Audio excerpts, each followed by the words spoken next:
जय हिंद। नमस्कार साथियों, आप सभी लोगों का मोस्ट वेलकम है आज के इस नए क्लास में।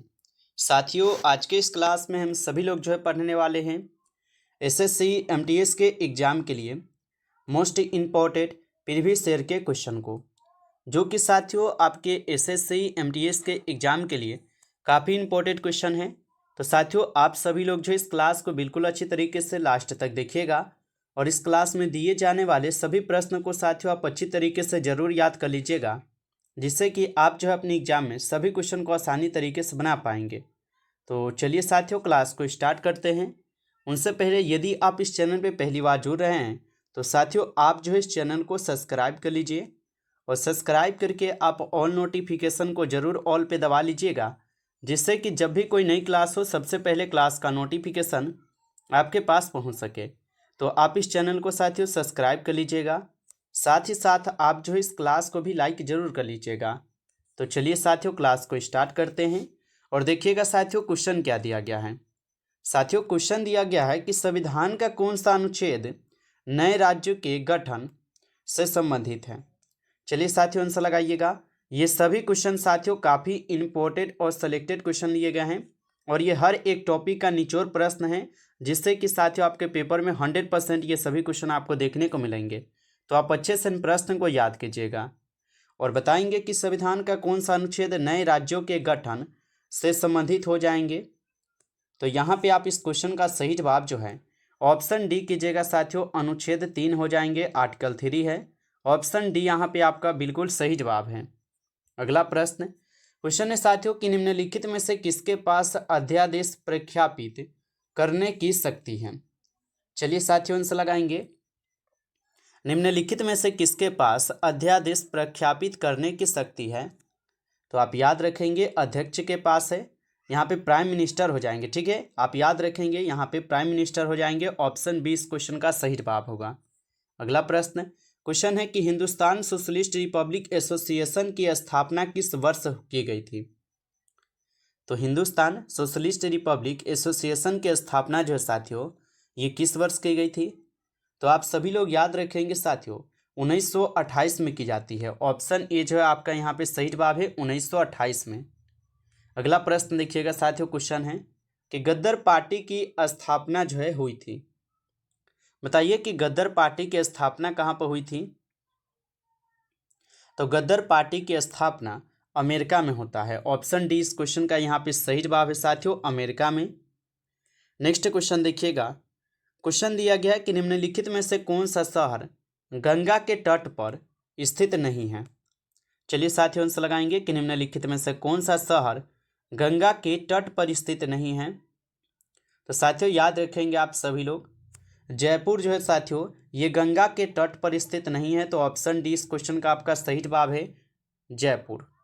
अगला प्रश्न देखेंगे साथियों, क्वेश्चन है कि भारत के संविधान का निम्नलिखित में से कौन सा अनुच्छेद समान नागरिक संहिता से संबंधित है। बताइए साथियों कि भारत के संविधान का निम्नलिखित में से कौन सा अनुच्छेद समान नागरिक संहिता से संबंधित है।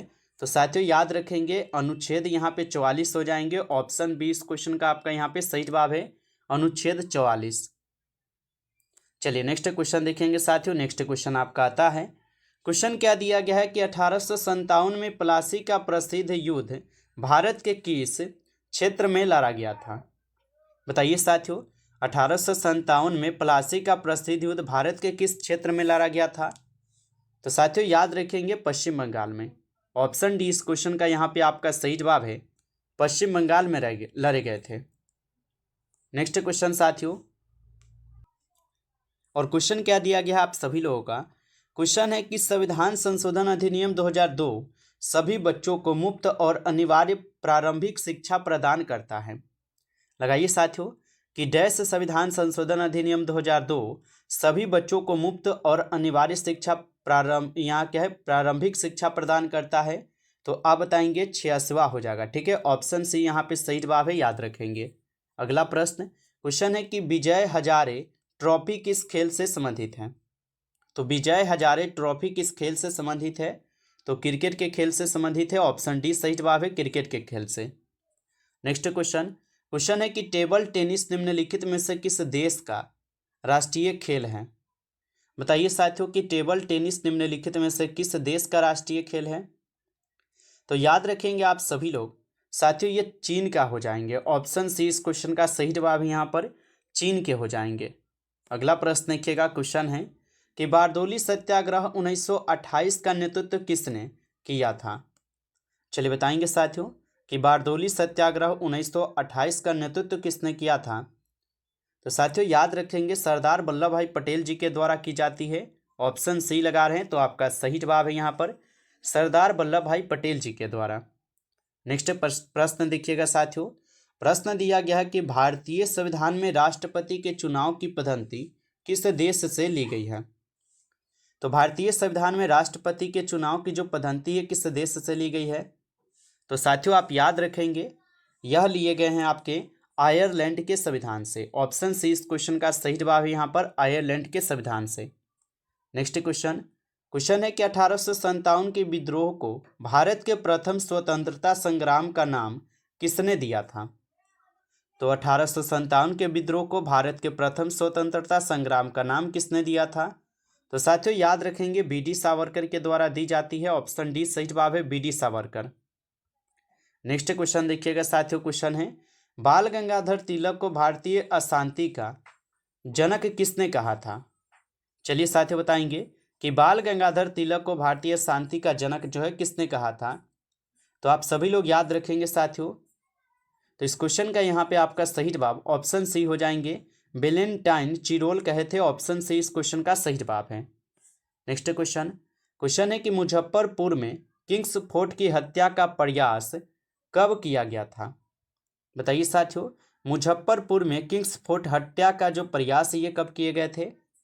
तो साथियों याद रखेंगे 1908 में। ऑप्शन ए जो है आपका यहाँ पे सही जवाब है 1908 में।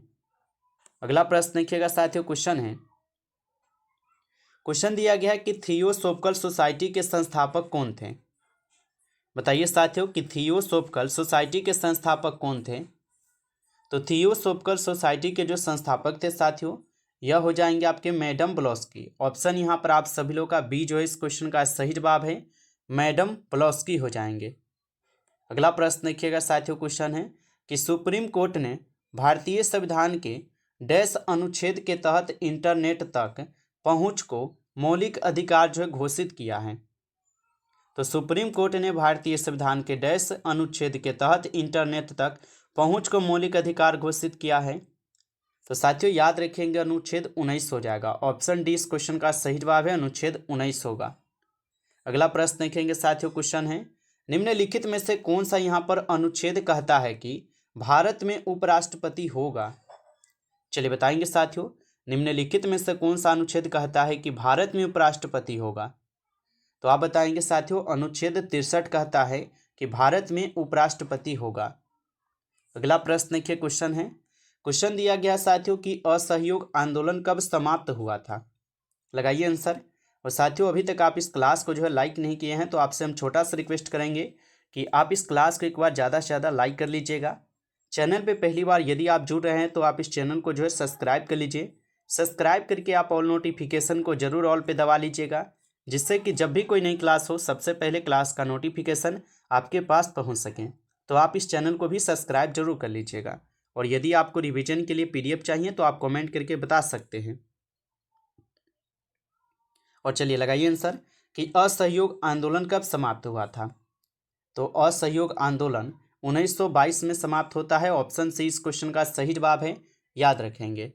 चलिए अगला प्रश्न के साथियों, क्वेश्चन है कि शिकागो विश्व धर्म सम्मेलन किस वर्ष आयोजित किया गया था, जिसमें स्वामी विवेकानंद की धर्म पर चर्चा मुख्य आकर्षणों में एक थी।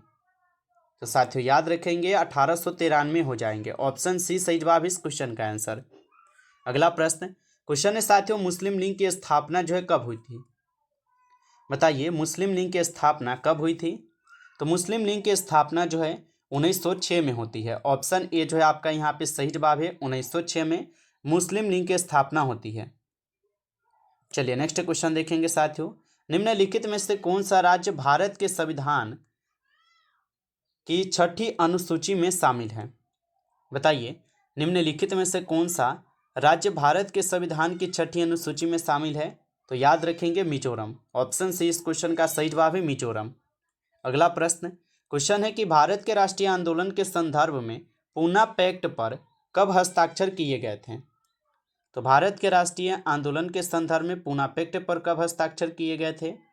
तो साथियों याद रखेंगे आप सभी लोग, ये आपके 1932 में होते हैं। ऑप्शन सी यहाँ पे सही जवाब है 1932। अगला प्रश्न क्वेश्चन दिया गया है कि शीश महल पटियाला का निर्माण जो है ना किसने करवाया था? तो शीश महल पटियाला का निर्माण किसने करवाया था? तो याद रखेंगे साथियों, शीश महल पटियाला का जो निर्माण है ये आपके महाराजा नरेंद्र सिंह के द्वारा करवाई जाती है। ऑप्शन सी यहाँ पे सही जवाब है, याद रखेंगे। अगला प्रश्न क्वेश्चन है कि दिल्ली में कुब्बत उल इस्लाम मस्जिद का दक्षिणी प्रवेश द्वार अलाई दरवाजा द्वारा बनवाया गया था। तो दिल्ली में कुब्बत उल इस्लाम मस्जिद का जो दक्षिणी प्रवेश का द्वार है ये डैश अलवाई दरवाजा द्वारा बनवाए गए थे। तो आप बताएंगे साथियों अलाउद्दीन खिलजी और मोहम्मद बिन तुगलक के द्वारा। ऑप्शन सी सही जवाब होगा। नेक्स्ट प्रश्न क्वेश्चन है साथियों किस देश में सबसे सफल सहकारी कृषि है? तो किस देश में सबसे सफल सहकारी कृषि है? तो याद रखेंगे डेनमार्क में। ऑप्शन डी इस क्वेश्चन का सही जवाब है साथियों, डेनमार्क। नेक्स्ट क्वेश्चन है कि HTTP का यहाँ पे पूर्ण रूप क्या है? चलिए बताएंगे साथियों कि HTTP का यहाँ पे पूर्ण रूप क्या होगा? तो आप सभी लोग याद रखेंगे hyper text transformer petrol. Option यहाँ पर आप लोग का बी सही जवाब है। अगला प्रश्न क्वेश्चन है कांग्रेस के किस अधिवेशन में स्वराज की प्राप्ति का आह्वान किया गया था?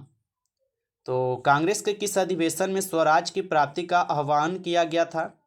तो साथियों आप सभी लोग जो है याद रखेंगे यह हो जाएंगे 1906 में। ऑप्शन डी यहाँ पर आप लोग का सही जवाब है 1906 में।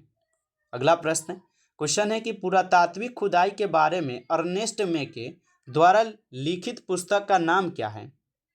तो पुरातात्विक खुदाई के बारे में अर्नेस्ट मेके द्वारा लिखित पुस्तक का नाम क्या होगा? तो याद रखेंगे फादर एक्सकेसवर्स एंड मोहनजोदड़ो। ऑप्शन बी सही जवाब है। अगला प्रश्न क्वेश्चन है कि भारत की पहली सुपरफास्ट ट्रेन का नाम क्या है? तो भारत की पहली सुपरफास्ट ट्रेन का नाम जो है साथियों क्या हो जाएंगे? तो आप सभी लोग जो है याद रखेंगे यहाँ पे आपके इस क्वेश्चन का सही जवाब ऑप्शन डी हो जाएंगे, डेक्कन क्वीन। ऑप्शन डी इस क्वेश्चन का सही जवाब है, डेक्कन क्वीन। नेक्स्ट क्वेश्चन है कि किस प्रसिद्ध लेखिका ने माधवीकुट्टी उपनाम का इस्तेमाल किया? बताइए किस प्रसिद्ध लेखिका ने माधवीकुट्टी उपनाम का इस्तेमाल किया है? तो साथियों याद रखेंगे आप सभी लोग कमला दास हो जाएंगे। ऑप्शन ए यहाँ पे सही जवाब है, कमला दास। अगला प्रश्न दिया गया है साथियों आप सभी लोगों का कि सांसद आदर्श ग्राम योजना प्रेरणा स्रोत कौन है? तो सांसद आदर्श ग्राम योजना प्रेरणा स्रोत कौन हो जाएंगे? तो साथियों याद रखेंगे पंडित जवाहरलाल नेहरू जी हो जाएंगे। ऑप्शन सी सही जवाब है। अगला प्रश्न क्वेश्चन है कि इनमें से भारत के किस वायसराय ने निर्वाचित स्थानीय सरकारी निकायों के सृजन की पहल की थी? तो इनमें से भारत के किस वायसराय ने निर्वाचित स्थानीय सरकारी निकायों के सृजन की पहल की थी? तो साथियों याद रखेंगे ये आपके लॉर्ड रिपन हो जाएंगे। ऑप्शन ए सही जवाब है, लॉर्ड रिपन। नेक्स्ट क्वेश्चन दिया गया कि लोकसभा और राज्यसभा की संयुक्त बैठक की अध्यक्षता कौन करता है? तो लोकसभा और राज्यसभा की संयुक्त बैठक की अध्यक्षता जो है साथियों ये लोकसभा के अध्यक्ष के द्वारा की जाती है। ऑप्शन बी सही जवाब है, लोकसभा अध्यक्ष हो जाएंगे। नमस्कार साथियों, इस क्लास में आपके टॉप 35 क्वेश्चन थे जो कि सभी सब्जेक्ट का और सभी विषय का निचोड़ प्रश्न आपको मिले हैं। और साथियों यदि आपको ये क्लास अच्छा लगा है तो आप जो है इस क्लास को ज़्यादा से ज़्यादा लाइक कर लीजिएगा। चैनल पे पहली बार जुड़े हैं तो आप इस चैनल को सब्सक्राइब कर लीजिए। सब्सक्राइब करके आप ऑल नोटिफिकेशन